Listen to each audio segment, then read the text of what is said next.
आज का हमारा टॉपिक है ऑर्डर ऑफ रिएक्शन, अभिक्रिया की कोटि। अभिक्रिया की कोटि किसे कहते हैं? अभिकारक अणुओं की वह संख्या जिसकी सांद्रता में रासायनिक अभिक्रिया के फलस्वरूप परिवर्तन हो जाता है उसे अभिक्रिया की कोटि कहते हैं। अर्थात किसी अभिक्रिया के वेग समीकरण में सांद्रता पदों के घातों का योग उस अभिक्रिया की कोटि कहलाती है। इसमें हमने एग्जाम्पल लिख रखा है, यदि अभिक्रिया ए प्लस बी दोनों मिलके उत्पाद बनाते हैं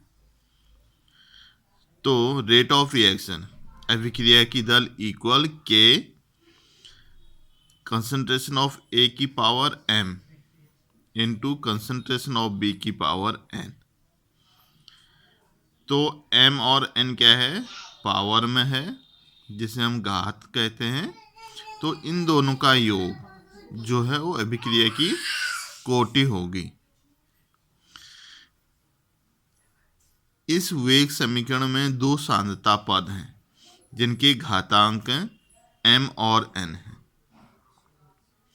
जिससे इस अभिक्रिया की कोटि m प्लस n होगी। कोटि का मान 0, 1, 2, 3 या फिर भिन्नात्मक पूर्णांक हो सकता है। नेक्स्ट टॉपिक आता है टाइप ऑफ ऑर्डर, कोटि के प्रकार।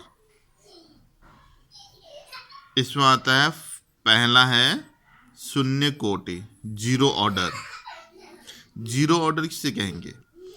जब अभिकारकों की सांद्रता की घातों का योग शून्य होता है उसे हम शून्य कोटि की अभिक्रिया कहते हैं।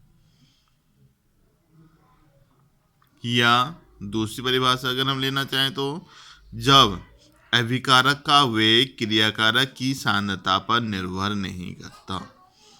जो अभिक्रिया का वेग है, रेट ऑफ रिएक्शन, वह क्रियाकारक रिएक्टेंट की कंसंट्रेशन सांद्रता पर निर्भर नहीं करता, उसे हम जीरो ऑर्डर रिएक्शन कहते हैं।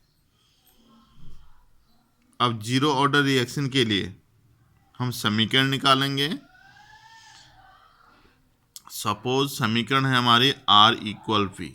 R रिएक्टेंट है और P प्रोडक्ट है। इनिशियल टाइम t इक्वल 0 पर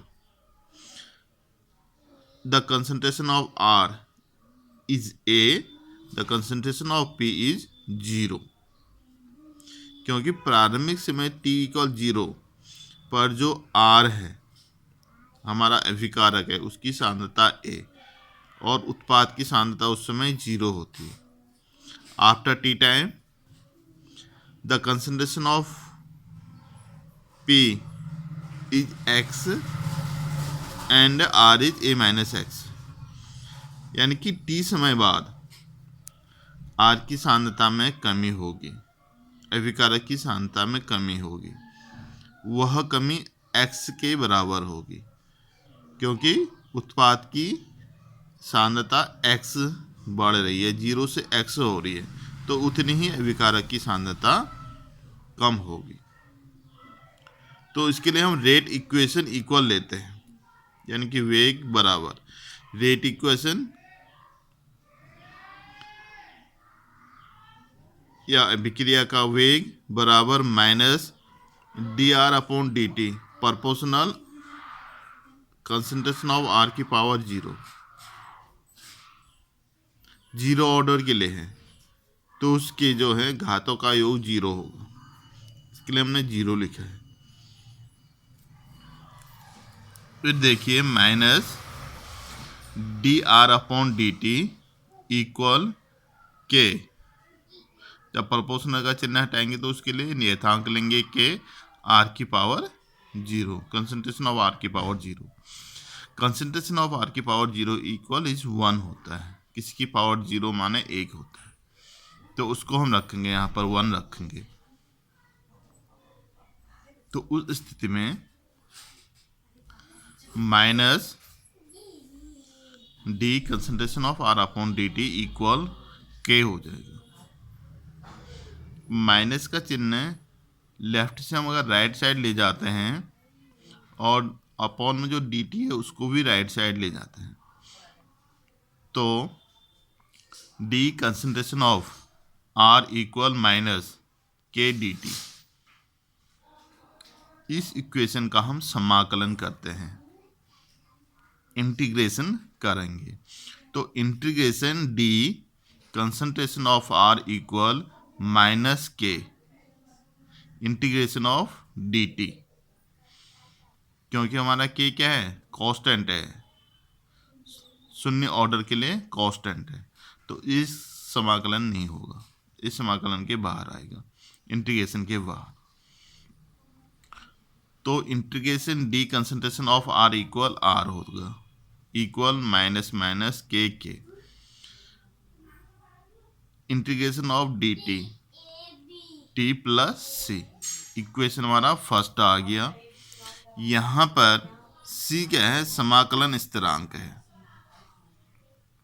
सी यहाँ पर समाकलन स्थिरांक है, और प्रारंभिक समय t इक्वल 0 पर, इनिशियल टाइम t इक्वल 0 पर the concentration of r is concentration of r0। प्रारंभिक समय में t इक्वल 0 होगा और r की जो सांद्रता है वो r0 होगा, का मान अगर हम समीकरण 1 में रखते हैं पहले, यानी कि कंसंट्रेशन ऑफ r के स्थान पर concentration of r0 equal minus के इंटू टी के स्थान पर 0 प्लस सी, तो ये तो 0 हो जाएगा यहाँ पर। तो इस स्थिति में होगा कंसंट्रेशन ऑफ r0 बराबर माइनस सी, या c बराबर माइनस r0। c का मान हमें यहाँ पर प्राप्त हुआ माइनस कंसंट्रेशन ऑफ r0, इसका मान हम समीकरण 1 में यहाँ पर रखेंगे,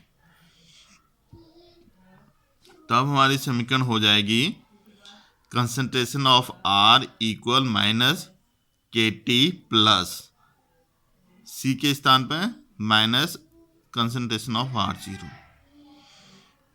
concentration of r equal minus के टी प्लस c के स्थान पर हमने ये मान रख दिया कोष्टक के अंदर माइनस कंसंट्रेशन ऑफ r0। उसके बाद माइनस को राइट साइड से हम लेफ्ट साइड ले जाते हैं, तो जहाँ पर कंसंट्रेशन ऑफ r था वहाँ पर अब हमारा क्या हो जाएगा, minus concentration of r equal K T plus minus concentration of r0,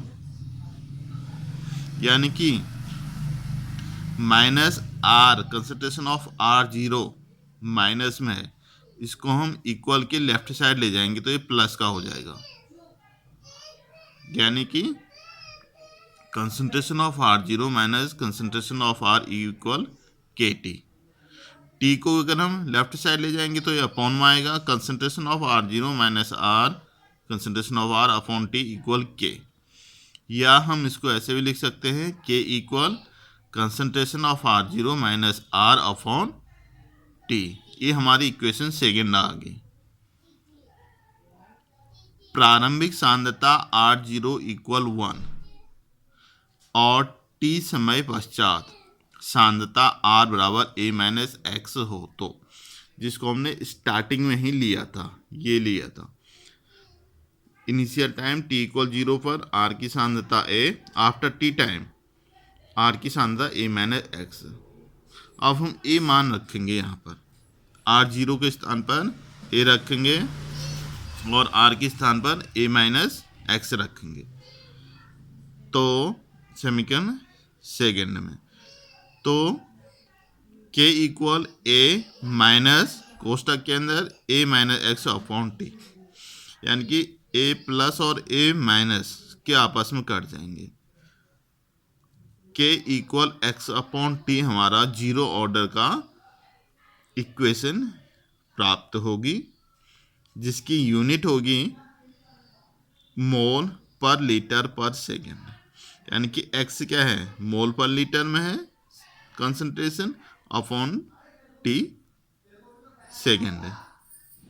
ये आगे समय t और सांद्रता r के मध्य ग्राफ खींचें तो एक सीधी रेखा प्राप्त होती है। लाइन इक्वेशन होता है y बराबर mx प्लस c। इस पद में हमने इसको रखा तो यहाँ पर एक ग्राफ प्राप्त हुआ है। x एक्सेस में हमने समय लिया t और y एक्सेस में हमने कंसंट्रेशन लिया r। तो उसका हमने ग्राफ खींचा तो एक सीधी लाइन आती है जिसको हम ढाल कहते हैं। इसका मान -k के बराबर होगा। इसके बाद हमारा नेक्स्ट टॉपिक है शून्य कोटि की अभिक्रिया का अर्ध आयुकाल, means half life period of zero order reaction. अर्ध आयु किसे कहते हैं? अर्ध आयुकाल से तात्पर्य अभिक्रिया का 50% पूर्ण हो जाना है। किसी भी कोटि का या किसी भी चीज़ का अर्ध आयुकाल जितने समय में वह आधे उत्पाद में परिवर्तित हो जाता है। कोई भी अभिकारक, यहाँ पर हमने ले रखा है R P में परिवर्तित हो रहा है, R रिएक्टेंट है, P product. Initial time t equal 0 पर R की सांद्रता A है और P की सांद्रता 0 है। आफ्टर टी टाइम R की सांद्रता A माइनस A/2 और P की A/2। A/2 हमने इसलिए लिखा क्योंकि अर्ध आयुकाल जो R है इसकी इनिशियल कंसंट्रेशन A है, तो आफ्टर टी टाइम में आधी अभिक्रिया पूर्ण हो रही, तो जो कंसंट्रेशन A है इसका आधा A/2 हमारा प्रोडक्ट बना और उतना हम A में से माइनस कर लेंगे, इसलिए A माइनस A/2 और प्रोडक्ट के लिए A/2। शून्य कोटि की वेग स्थिरांक k का मान हमने अभी ज्ञात किया था, k इक्वल x/t होता है। तो इस समीकरण में हम x के स्थान पर A/2 रखेंगे और t के स्थान पर t हाफ रखेंगे। यानी अभिक्रिया जो पूर्ण हो रही है उसका अर्ध आयुकाल, t में आधा समय लगेगा, आधी समीकरण पूर्ण होने में समय भी आधा लगेगा, और जो उत्पाद बनेगा वो जितना अभिकारक है उसका आधा बनेगा। तो x के स्थान पर हमने A/2 लिखा और t के स्थान पर t हाफ लिखा। इसका मान हम इस समीकरण में रखेंगे तो हमारा प्राप्त होगा t हाफ इक्वल A/2k, यानी कि t हाफ प्रोपोर्शनल A होता है। अगर हमारा t हाफ बढ़ेगा तो A भी बढ़ेगा, t हाफ कम होगा तो A भी कम होगा, जिससे स्पष्ट है कि शून्य कोटि का अर्ध आयुकाल प्रारंभिक सांद्रता के समानुपाती होता है।